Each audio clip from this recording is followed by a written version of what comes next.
Now look, guys, I'm talking to all the rest of the guys across the country. This lady right here, this young lady right here, is every bit as determined and competent as any other guys up there. They're all damn fine Americans. And I'll tell you what, if she could come here and stand guard, what's your excuse for sitting on your couch? What's your excuse for sitting on your balls and not coming up here and doing your duty? So Jenny, you got some words you want to say? It's not Jenny. Oh, I'm sorry. Mayhem. We'll call you Jenny. All right. I guess my name's Jenny now. All right. I really want to thank everybody out here. I'm honored to be here, and I'm proud of each and every one of you for coming out here. To my brothers and sisters in arms, there's no excuse for you not to defend your oath and your Constitution, okay? To my citizens, don't be scared. We're here, we're gonna protect you. Big government will go away. That is all. Yeah!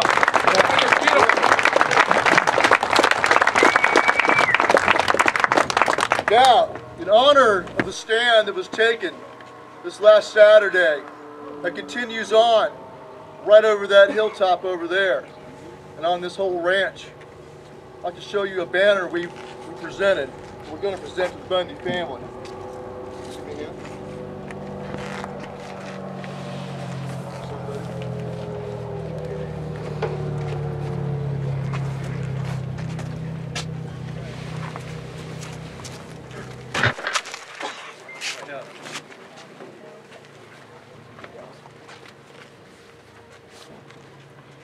That is beautiful. Look, you guys.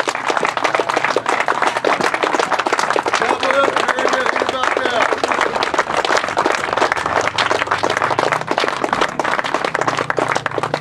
One more time.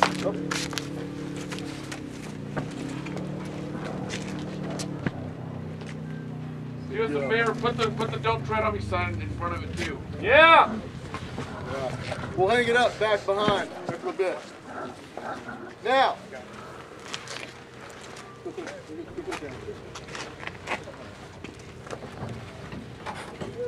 where can we get us one? that's a good question. I hadn't thought about that. What I'd like to do now is bring up two of the state representatives, or duly appointed representatives of the people, who have stepped up here to help stand with the Bundys. And there are only two among many. I'd like to bring up Sheriff Brad Rogers from Elkhart County, Indiana.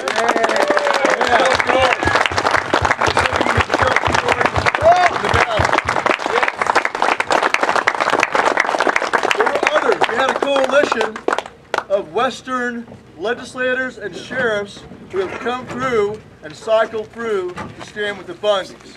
I want to let you know that Sheriff Rogers is the first sheriff to stay here overnight, be on this property, to stand with them.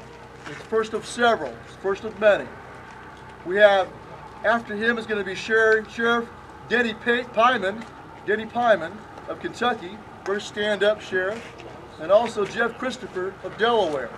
Pyman will be here tomorrow, be here all week. And Christopher will be here, I believe, on Thursday and stay through at least the weekend. We're going to be cycling them through. We want the bad guys to know and understand that it's not just we the people here, but it's also our oath-keeping legislators and sheriffs who take their oaths seriously, who are standing with us. And if they think that speaking out and being at a protest armed makes you a terrorist, then what do you say about a lawman who appears here at a protest, at a rally, bearing arms? It's ludicrous. Harry Reid is an illegitimate, lying criminal who himself has violated his oath multiple times. Frankly, even as a domestic terrorist who attempts to use terror and intimidation against the American people, including labeling you a domestic terrorist to try to chill your speech. Now, will you let him do that? No! Sheriff Rogers is here to stand with you. Thank you, sir.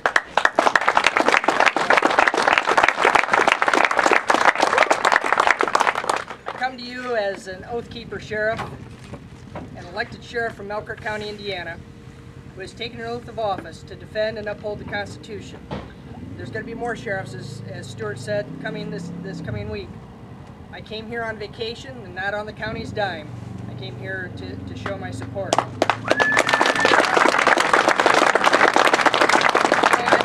I followed this from Indiana, from afar, when it first started, and I had great concerns as to the outcome. You see, as I grew up as a patrol officer, I remember the days of Ruby Ridge and Waco, and what the federal government did to exacerbate the situation. And so I had great concern. You know what, as I look out over this crowd, I see people exhibiting their Second Amendment rights, and I see people exhibiting their First Amendment rights, protesting peacefully and telling us what you think. I see no domestic terrorists here, or I wouldn't be here.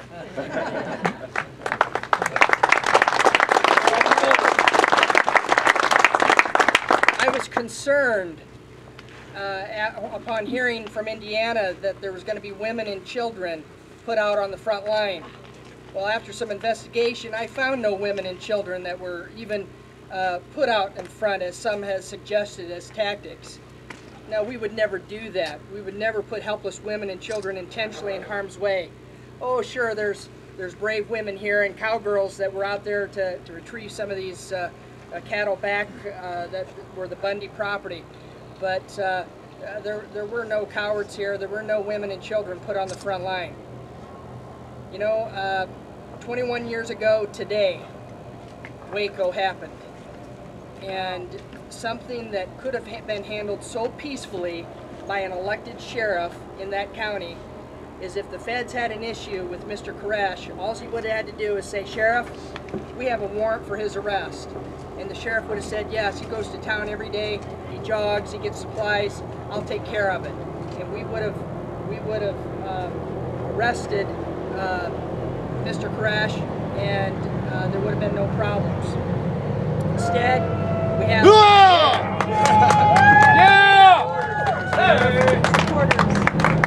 Instead, we have armed federal agents who cause more problems. That's exactly what we saw the other day. Armed federal agents, what, 200 federal agents that were armed to the hilt to remove cattle. That's ridiculous. There was property during the Waco situation. After it burned to the ground, what happened? The government quickly buried the evidence. Just exactly what they did here. They tried to bury the cattle that they slaughtered, and that's a difference between what the court order said, purportedly, that you need to impound the cattle. I didn't see any impoundment going on when we're looking at a mass grave. You know, the difference between the sheriff and the feds is the feds have no face. They have no number. Who are you going to call when you want to file a complaint?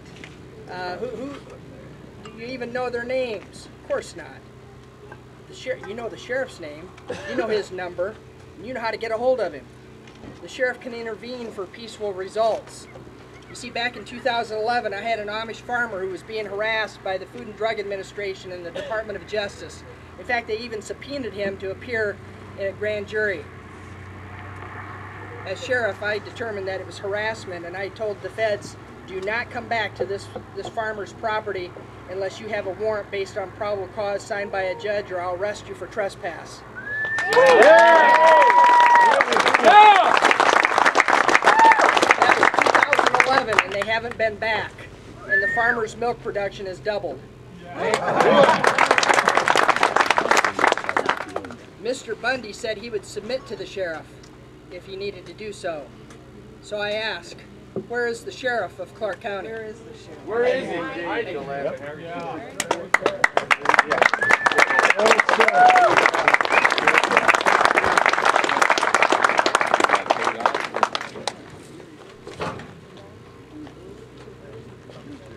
Now, if every sheriff in America were half the man that man is who walks his talk, none of us would have to do anything like this.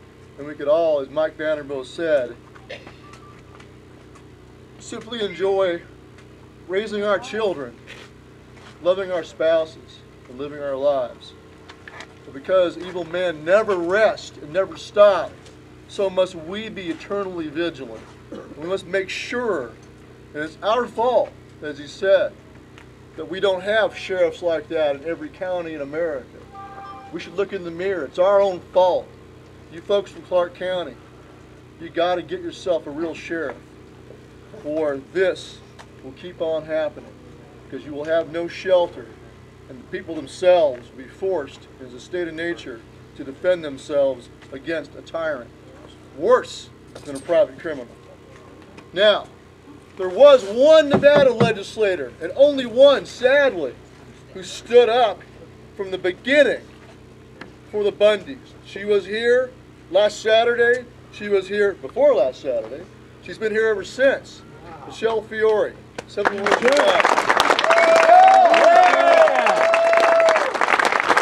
It takes a woman to shame the men into doing their duty.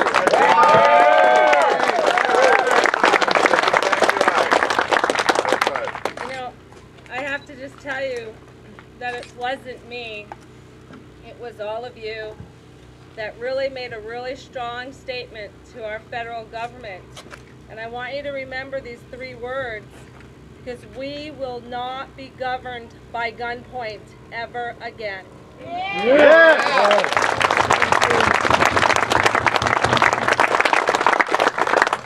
This is not an isolated incident. I have gotten many emails from ranchers across the state of Nevada. I have gotten emails in this past week from people in London, in Singapore, in Germany. It's gone international, you guys. You have gone international. Yeah!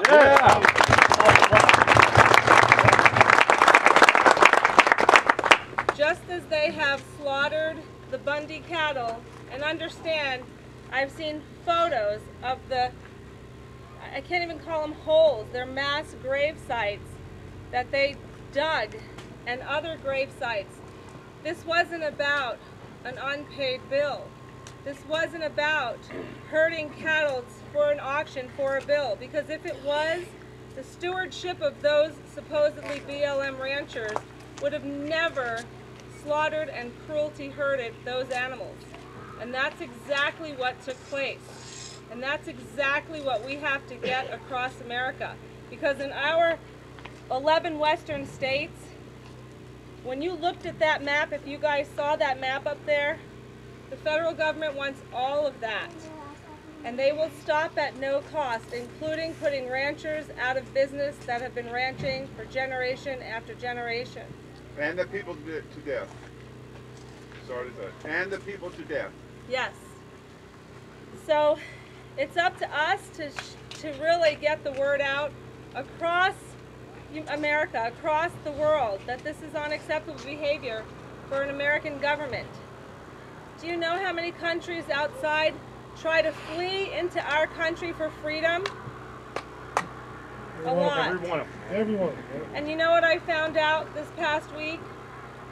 Are we really free? No. Or is our government free to do whatever it wants? Yeah. Not anymore. That's right, because of you. Because of you not allowing anyone to be governanced at gunpoint, this is where we are. And I just have to thank you. You made a loud and clear statement, and we're all standing here alive today because of it. And another thing I want to say, because the media is really attacking a lot of us, and they're saying that we pointed the guns at the federal agents.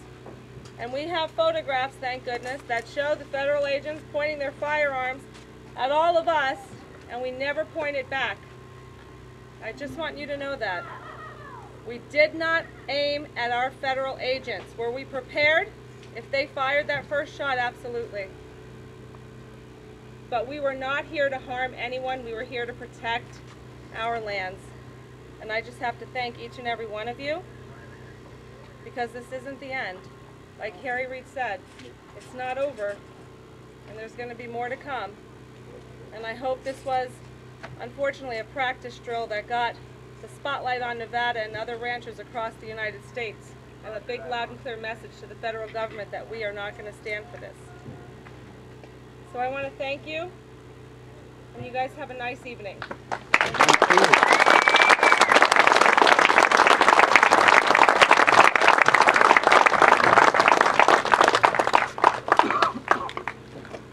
As Michele said, this is not an isolated incident. There has been a long, ongoing war against the entire West. Whether it's the spotted owl being used to stop logging in Montana, the rest of the Rocky Mountain West, whether it's farmers in California being denied water because of, what's it called, a smelt? Delta smelt. What? Delta smelt. Delta smelt. Don't forget about the kangaroo rat too.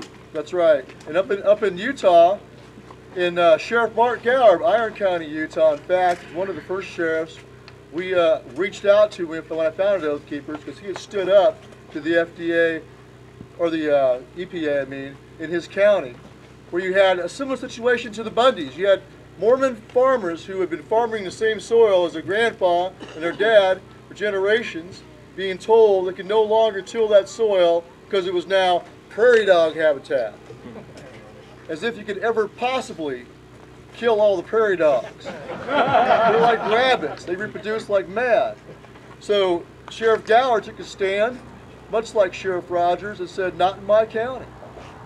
But across the West, they have, first of all, stolen the land from the West. Look at the map of the United States and compare the amount of federal land owned or claimed by the federal government in the eastern states like Virginia or Connecticut and New York compared to the western states like Nevada, Wyoming, Montana, Washington State. You don't see Virginia have 80% of its land claimed by the federal government, do you? Well, why not? Because they entered the Union constitutionally. Here in Nevada, they claim 85% of the land. Well, why is that? Because they entered the Union unconstitutionally. That's why. It's unconstitutional for the federal government to claim 85% of your land. What they're supposed to do, according to Article 1, Section 8, Clause 17, is the federal government is supposed to purchase the land from the states. I'm going to read it to you so you all understand very clearly what's supposed to happen. If I can find it. There it is.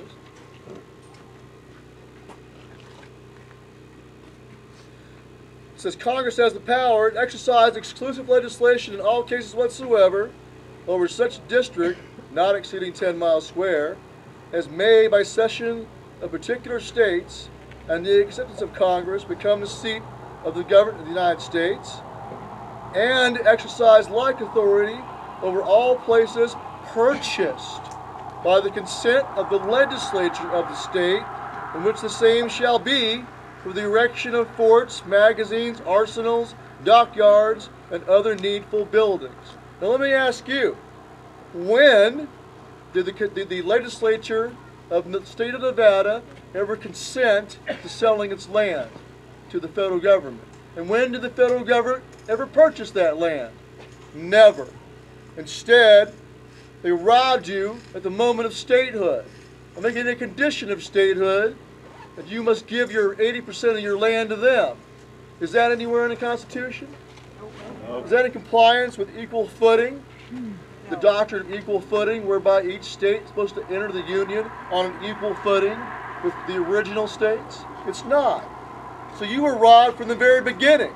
Mr. Bundy is correct. That is not federal land. That's state land. It belongs to the state of Nevada. It belongs to the people of Nevada. And what he has done is begun to stand to get you to stand up with him and take your land back. And that has to go for the rest of the West as well. I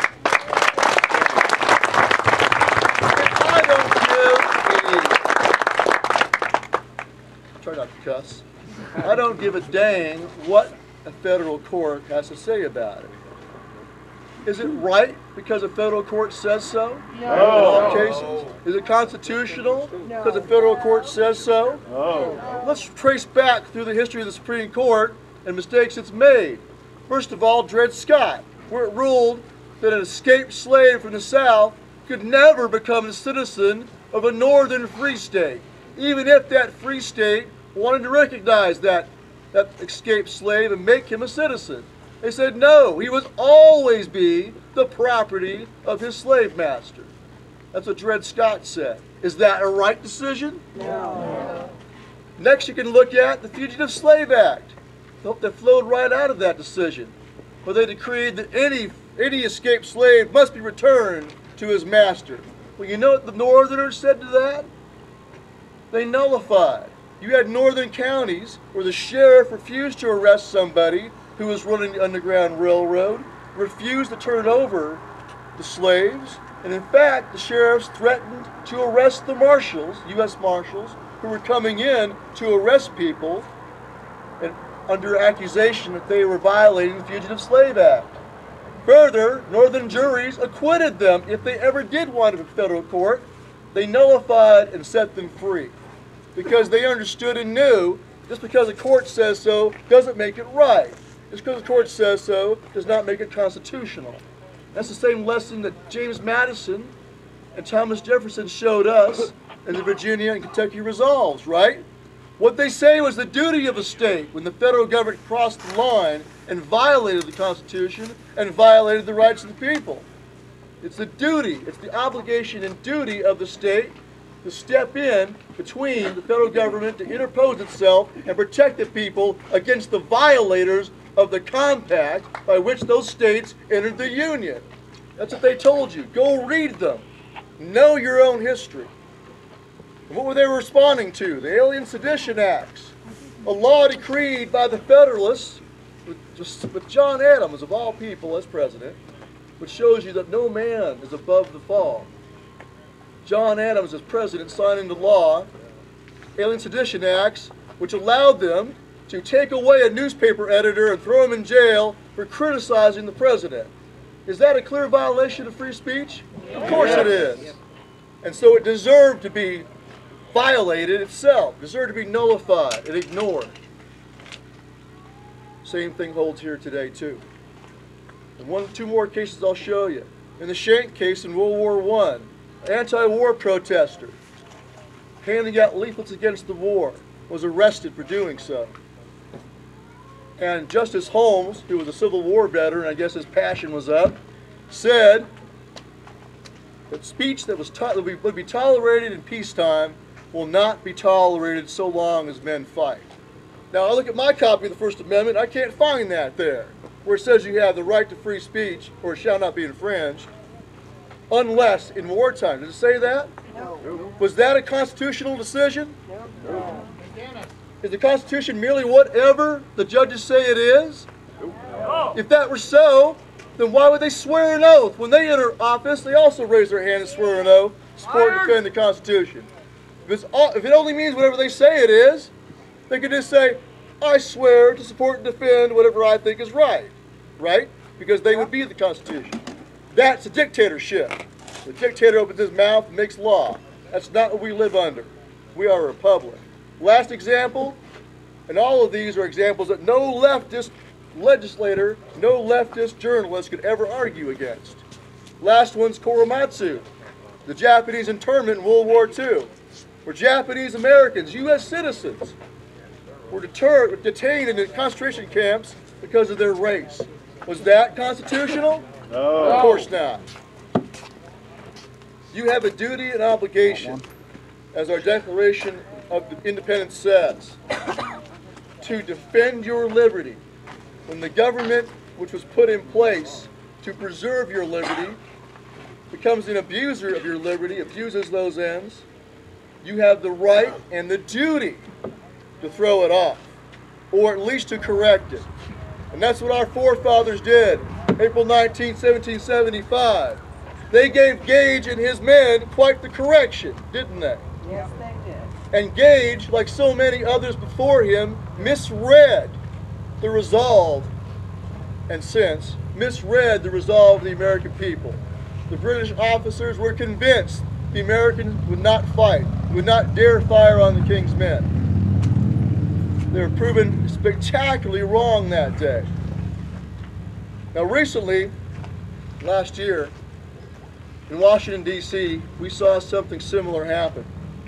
We saw a decree come down from the President's office to shut down memorials across the Union to make a political point in a budget battle.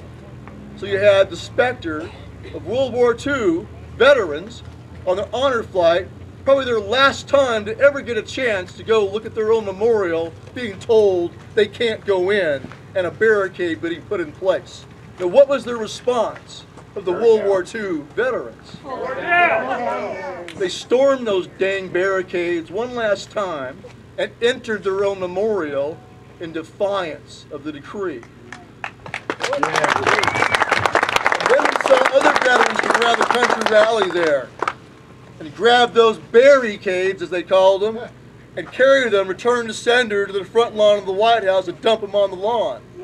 And then you saw riot police be brought out in front of the White House fence. And then you saw something amazing happen. You saw the riot police shaking in their boots because they were not facing Occupy hippies. They were facing veterans. They were facing the warriors of America. And they turned around and wisely left. And I want you to reflect on what might have happened that day if shots had been fired, any of those veterans had been killed. What do you think would have happened? It would have been a rising up of this people. And the same thing happened again here this last Saturday. You saw, and we saw here, a stand that was much like the powder alarms just before the American Revolution, where it was this close to conflict, on the edge of conflict, stand by the people. In this case, it was like Lexington Green without shots being fired. I consider it, quite frankly, the first engagement of the modern American Revolution. And I sincerely hope we can restore our republic without a shot being fired. But I have to be honest with you and let you know that's a very slim hope. The only last hope you have of that happening is if every current serving military out there, or the great majority of them in the service, and the great majority of your state lawmen stand with you, the people, and refuse to be used against you. That is your last great hope for a peaceful resolution. Otherwise, it'll be, as Mr. Vanderbilt said, an irreconcilable clash of wills where one side or the other will prevail. Now, I already know which side, if that happens, I do know, I have a conviction, I know which side will prevail. It will be the people. I have been cynical myself in the past and wondered if it was too late to save this country, if this people of the American people had grown too soft. And in some ways, I made the same mistake General Gage did, or the same mistake the Nazis did or the Japanese did, when they also thought Americans were too decadent and too soft and too lazy to fight. And we proved them wrong all the way from Pearl Harbor through Iwo Jima, Guadalcanal, Normandy Beach, and the Battle of the Bulge. We proved them wrong. My grandfather fought in the Battle of the Bulge. My great uncles fought in the Pacific. My father-in-law fought at Iwo Jima. He, along with his classmates, volunteered for the Marine Corps. On December the 10th, 1941, he was 16 years old. He lied about his age to join the Marines, and he fought as a rifleman all the way across the Pacific. I did not even know that until his funeral. He never talked about it. I didn't even know he'd fought at Iwo or when he had enlisted. But I'll tell you what, when I founded Oathkeepers, I dedicated that site, our website, and our mission to him. John Adams, my father-in-law. Even despite knowing the resolve of my fathers and my grandfathers and yours, I still felt so cynical about modern Americans. I've seen loggers in Montana allow their livelihood to be ripped away. I've seen farmers and ranchers across the West bend the knee in submission again and again. And I began to lose faith. Then I saw that video of Ammon Bundy being tased and getting right back in there in the face of the federal officers who did it. He didn't swing on him, and they're lucky he didn't. But he did come right back in and show he had no fear. And the women of the Bundy family right there next to him They weren't human shields. They were ass kickers.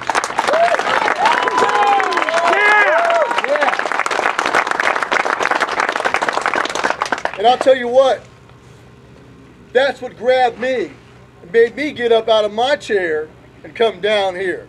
And that's what grabbed a bunch of guys that are here right now, and gals, and they all tell me the same thing. It was that video of them taking that stand right there on the side of the road that changed everything and got us all to rise up and come here.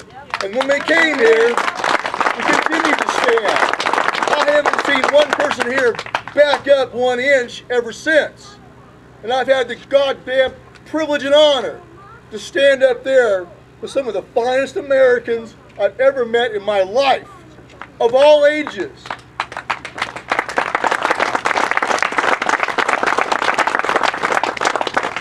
I could not leave. I was supposed to be in Idaho today. I canceled that trip and I stayed all week. Now, I wasn't standing guard the whole time. Me and Steve Holman did stand a 5-hour guard to relieve our guys who had been sleep deprived all day. The rest of the time I was running logistics, bringing in ham radios, and you name it. Done some things I won't want to talk about. But I was here. I could not be anywhere else on this day. Lexington Green is sacred ground for us, Oathkeepers, and for many Americans. That's why it's on the back of our shirts. That's why we went there first to renew our oaths. I consider this also hallowed ground, because this is where the American people, first time in such a long time, in generations, stood up to the domestic enemies of the Constitution with as much resolve as they have stood against the foreign enemies of the Constitution. This is the new Lexington Green. This is the new, that's the new Concord Bridge over there.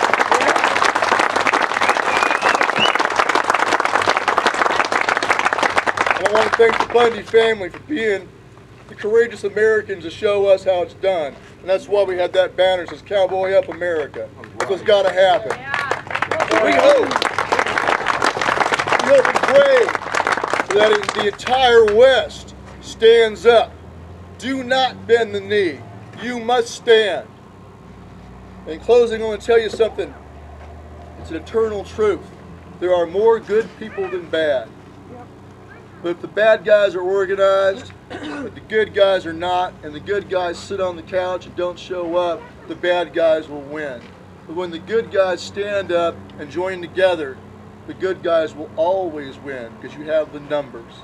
The people down in Mexico and Michoacan, until last Saturday, were shaming the American people because they stood up to the cartel, didn't they? 100 cartel members were tyrannizing a town of 30,000 people.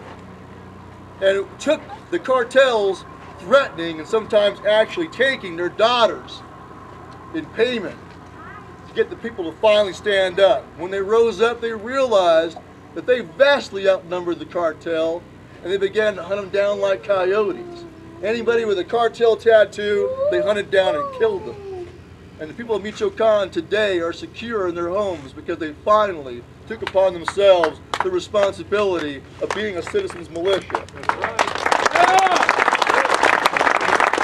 Until last Saturday, I used that example to shame my fellow Americans, that the people of Mexico were actually freer people once they stood up than you.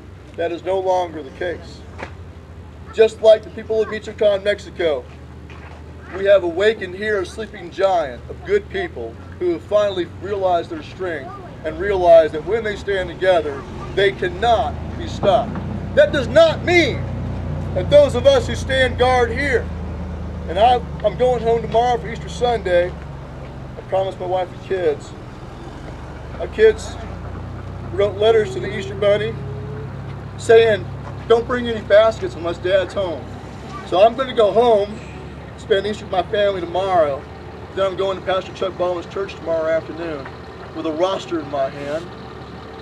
And I'm going to shame the men of the church into stepping up if I have to.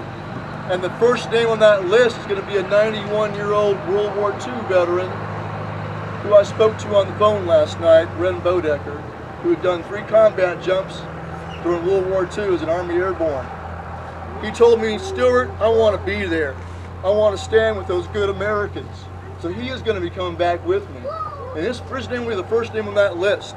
And so I know that there's no way the rest of those men in that church are going to be able to keep putting their names on that list too. So you can expect a good-sized contingent of hardcore Montanans back with me this next week. Yeah!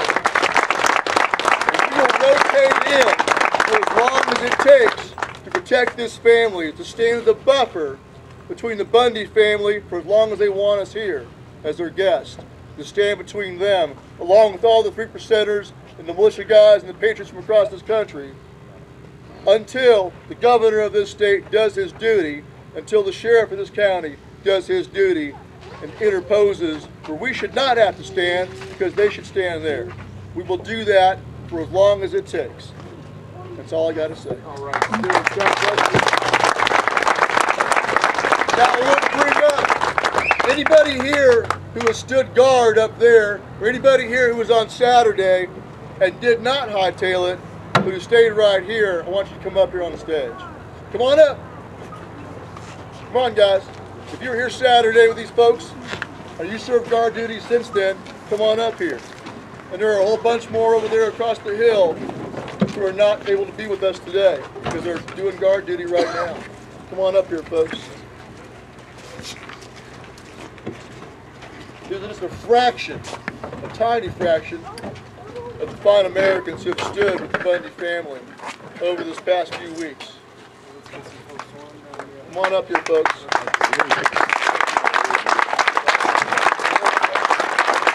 This ain't nothing. This is nice for us. Come on up.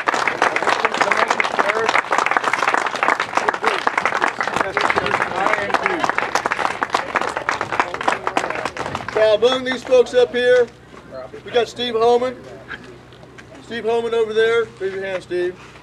He's a Vietnam vet Marine from Nebraska.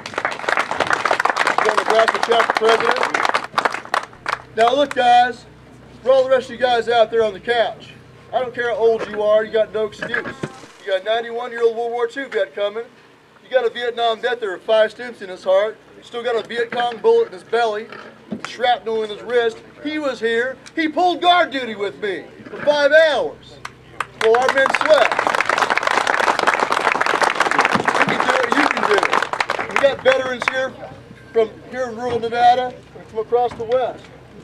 We even got one guy. Where's Justin Giles at? I'm working. Justin right down there is from Alaska. He flew in. Yeah! There's a Marine right there. That's a Marine, also a Marine. He's going to be here for 3 friggin' weeks. I got to tell you, Army guys, we are thick with jarheads around here. We're all over the dang place. Jerry runs the security detail. We're surrounded by jarheads. I want to know where my fellow Army guys are. You better show up. Raise your hand. I've got a few of them, but not enough of you guys. So all you Army out there, this is an inter-service rivalry. I want to see more Army here than Marines by the end of the week. These folks here are the pride, I believe, of America. And the ones across the hill right now who are all covered in dust and body armor right over there are the pride of America. Some of those guys, my guys from Montana, I wanted to take them home for Easter. They said no, they're staying here. I told them, all right, I'm going to bring some more of your brothers back with me. They're still over there right now, pulling guard duty. These people here deserve a round of our applause.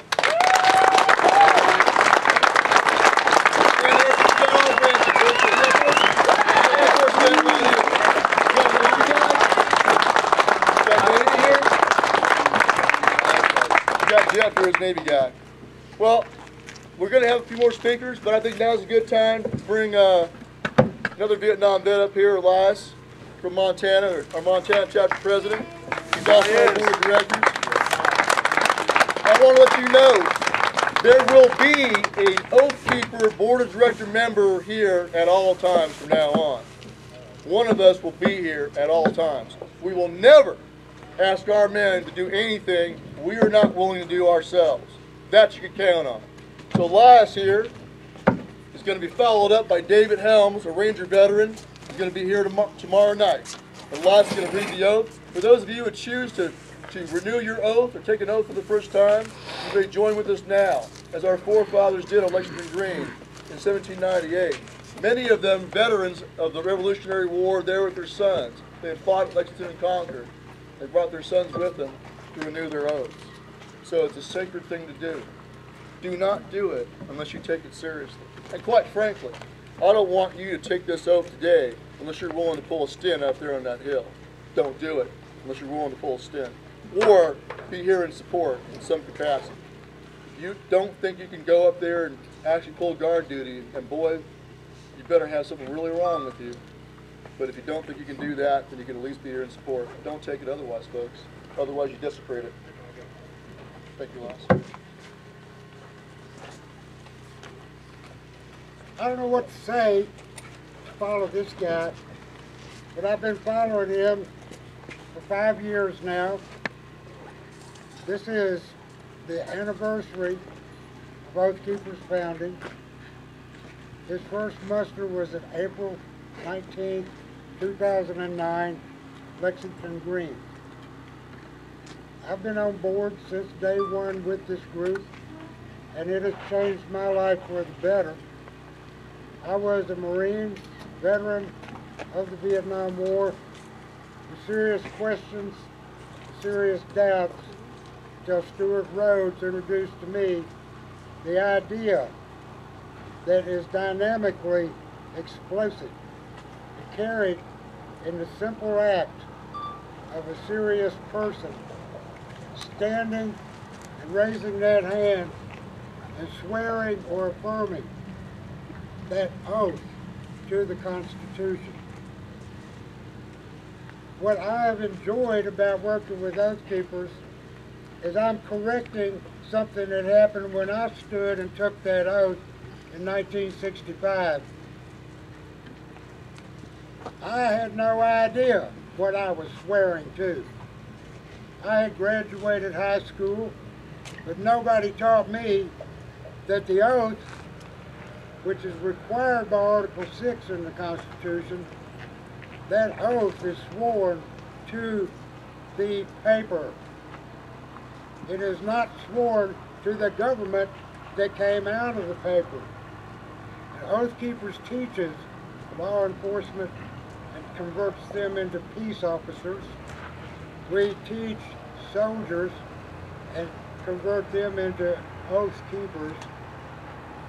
And we explain the rights of the people are not corruptible. The paper, the words on the paper, are the written will and word of the American people. That cannot change, it is written. What can change is an idiot like Harry Reid can worm his way into a seat of official government authority and make a total buffoon of the entire process of the American government.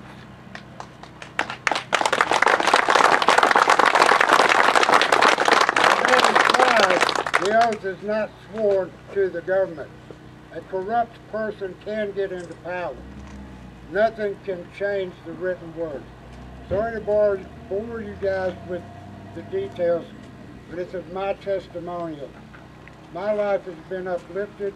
I have found my purpose in life, my calling in life, and that's to help our brothers and sisters in arms to understand the nature of their obligation when they take this oath. As President Adams said in 1798 when he addressed the Massachusetts militia, the oath in this country is still regarded as a sacred obligation. And that's why Stewart admonished everyone here, if you're not willing to keep it, don't take the oath.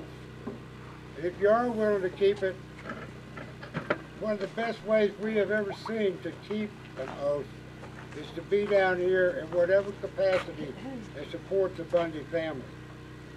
I have never in my life seen anybody present a more level-headed, a more knowledgeable, and a more constitutionally based stand against governmental tyranny than Mr. Bundy and his amazing family. This is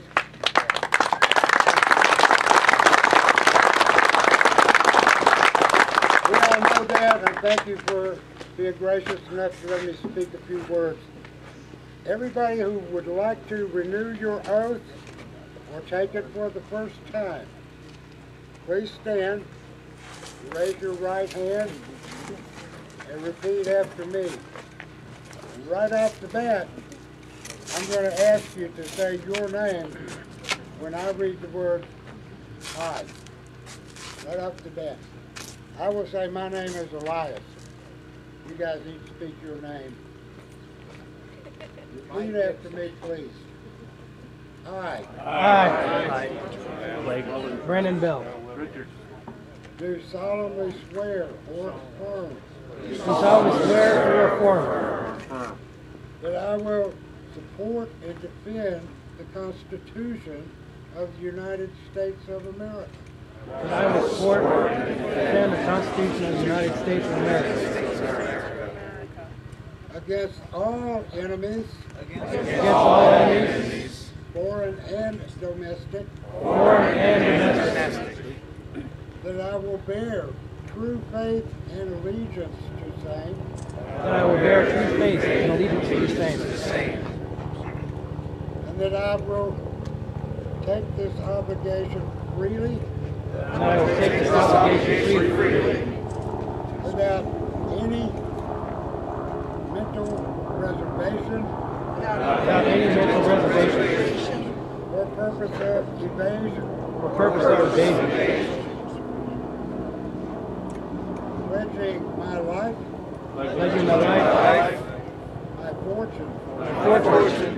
And my sacred honor. My sacred honor. So help me God. So help me God. Thank you, Oathkeepers.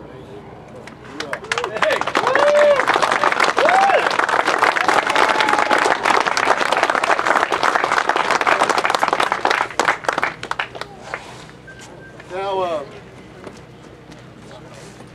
later this week, Mr. Roman's going to be here. Steve is in charge of the Oathkeepers here.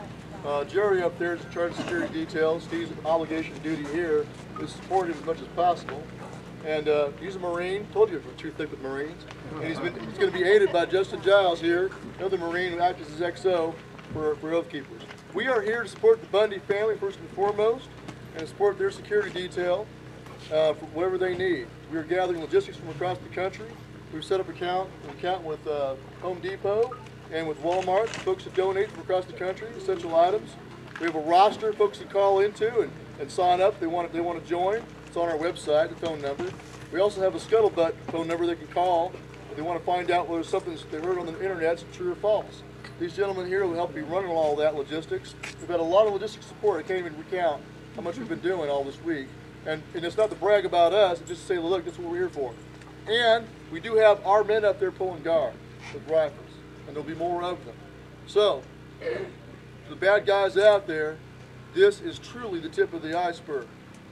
Please do us all a favor and don't put that stick down that hole.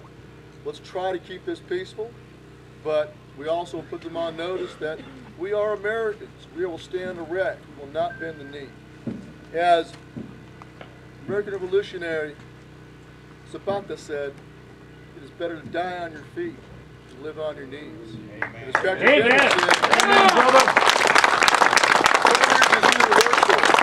Courage is universal. Standing up tall is universal. From the 300 Spartans at Thermopylae to the 30 cowboys down in that draw, it's the same spirit. For the men in Lexington Green to the men and ladies here, it's the same spirit. Give me liberty, give me death. Woo!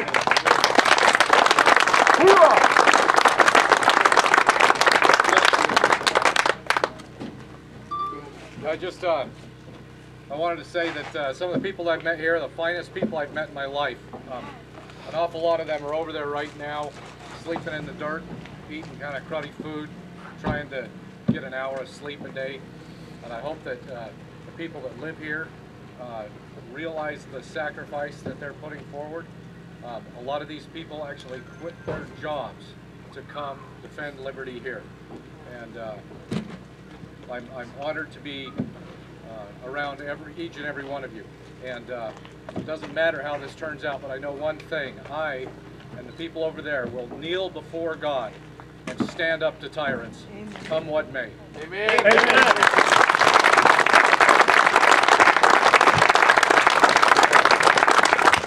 Anybody else want to say anything?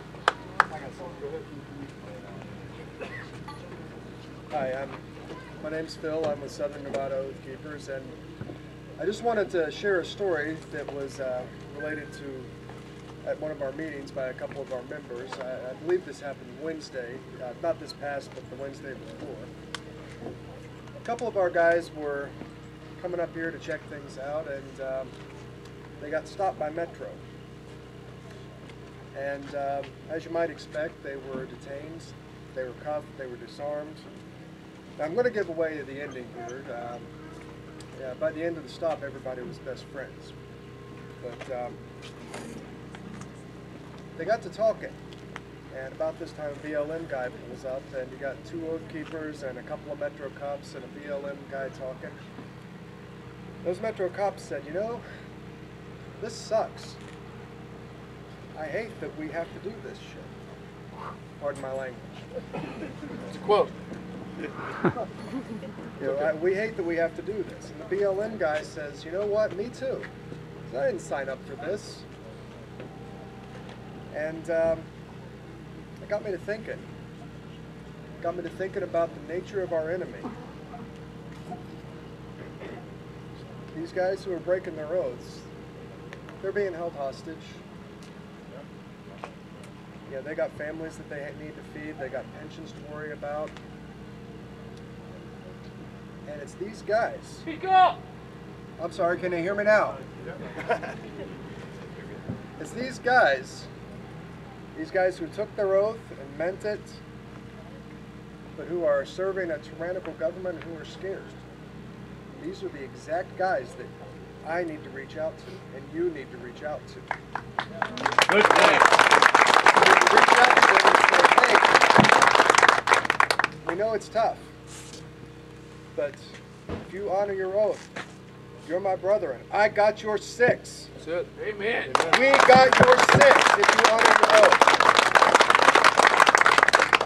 And I charge myself and I charge each and every one of you to reach out to our brothers and sisters currently serving in military, law enforcement, federal agencies of any kind, even state agencies of any kind. Reach out to them and make them think about what they're doing. They've got a conscience, they just need to be reached. That's all I have to say. Thank you. I want to add one thing to that. A good way to make them understand the seriousness of the situation is to remind them of all those crosses above the beaches of Normandy and all those crosses at Arlington Cemetery. And have them reflect on how tough it was for those men to keep their oath. Saying no and losing your job or your pension is nothing compared to what the men went through on those beaches and in those jungles and in the frozen north, fighting in the Battle of the Bulge. Remind them of that. It's so much easier to simply say no. They can always find a new job. They need to stand up now.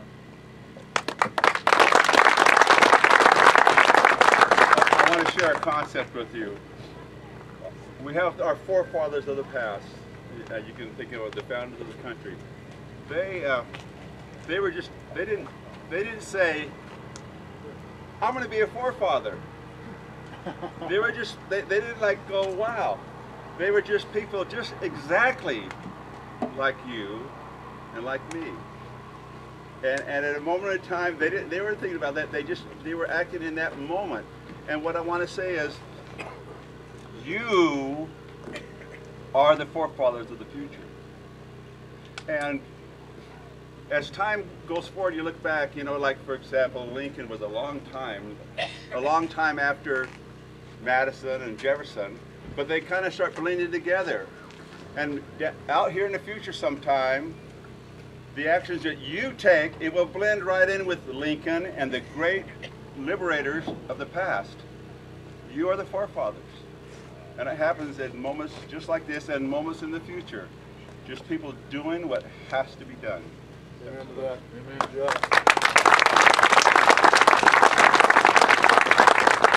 My name is Stewart, and I came 2,500 miles to be with the Bundys. I think after I saw their aunt thrown to the ground, I think my ticket was booked about 20 minutes later. And I challenge every American man and woman who sees that same injustice, how many minutes will it take you to book the ticket? America is not the last bastion of freedom, it's the first and only bastion of freedom. Amen. That makes its first priority the freedom of speech. And its second priority, to back that up with something a little bit stronger. A lot of people have argued and debated over the Second Amendment, its meaning. I am deeply proud in my heart to see how many Oathkeepers came out here and without a shot fired, without a drop of blood spilled, defined what a well-organized militia means. When I say goodbye to my mother, I fully intended on not returning home. That is that is what we must face. That is what many men have faced before us. It doesn't make us special. It makes us human. Our humanity makes us special. And God gave us that. So my message to you all is, how many minutes will it take? For you people watching this on video, how many minutes will it take the next time you see an injustice? How many minutes will it take?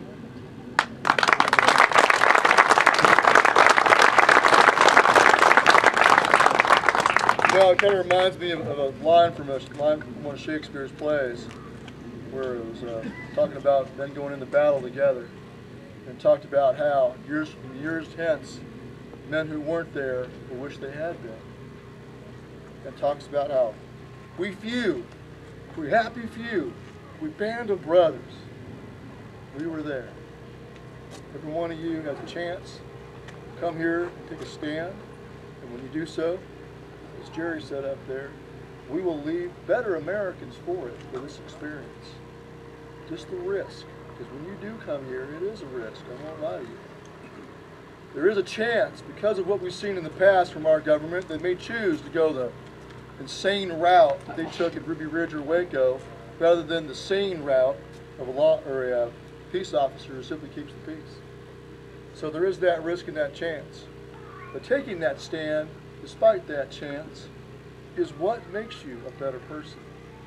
Gets you to let go of the fear or act in spite of it, out of love.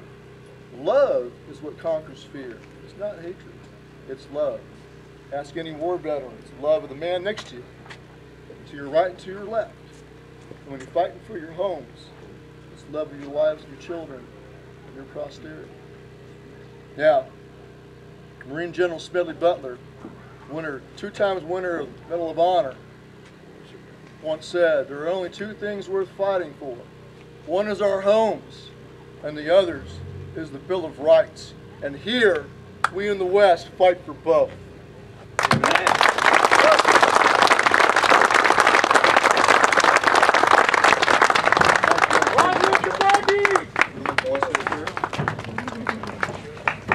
Well, we have a closing benediction and prayer. Mr. Bundy, would you like to lead us in prayer? I will. Would you like me on the stand? Yes, please. Please do, sir. You have any closing comments for us as well? You're welcome.